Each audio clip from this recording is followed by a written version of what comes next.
Peace, peace. What's going on, everybody? It's Taka Loadoff. You know what I mean? Once again, I got a little something on my mind, but this for the people that's going through what I'm going through in dialysis. You know what I'm saying? This for the people who basically just started and don't really know what to do.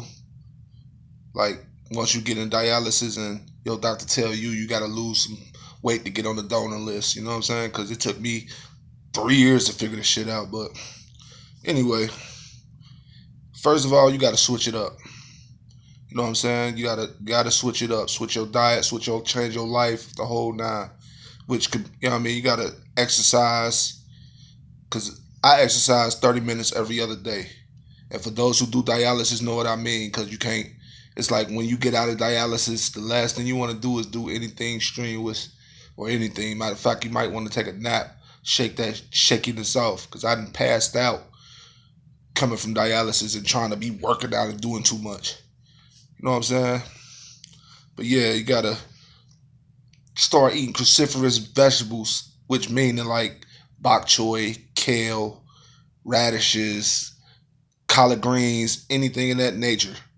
You know what I'm saying? That it's for some reason to help you. It's a superfood, and it's one of your best friends for real.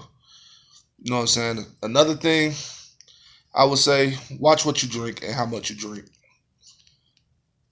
Only things I really drink is like lemon water, cranberry juice, and alkaline water. My doctor told me I was too alkaline these days, but that's funny to hear these days. But another thing, cranberry juice, it's a difference between cranberry juice and cranberry cocktail. The cranberry cocktail, I mean, that it's cool. It tastes better. But cranberry juice is more bitter. It's not really sweet, but that really does something for helping your kidneys function or whatever. Like, you know what I'm saying? It helps you out. You know. Another thing I would say is watch your potassium and your phosphorus intake. Now, I think the on your phosphorus, you're supposed to take like 800 to 1,000 milligrams daily.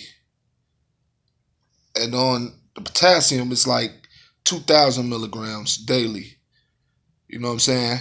Because if you get like, most people that's like, I'm going through end stage renal failure. So basically, that's like stage 5. Now, that means when you try to urine, you really can't. And then to the point to where if you can't urine, you can't piss out all the basically all that, like the phosphorus and the potassium and all the different things that your body really needs, because your heart needs potassium, but it builds up in your system. And if you let it build up, it's bad for your heart. It'll make your heart beat too fast and you might have a heart attack or a stroke or something. You know what I'm saying? You know, I found like a couple tricks to basically like overcoming this is really exercise, man. And intermittent fasting. When you fast intermittently, meaning like basically a 16-hour fast. And then if you heavy, don't be afraid to do a 24-hour fast. I do 24-hour fast every Sabbath, every Saturday.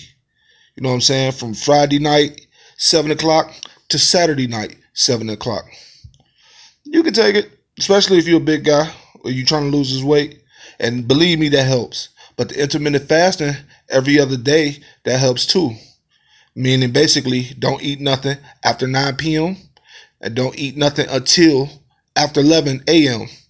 But in between there, when you wake up about 8 o'clock, get your workout on. Burn that fat. Believe me, that works. I think that's the best diet going on. But yeah, I just wanted to say a couple things, man, for my people that's going through something and going through what I'm going through, man. Hashtag we gonna make it.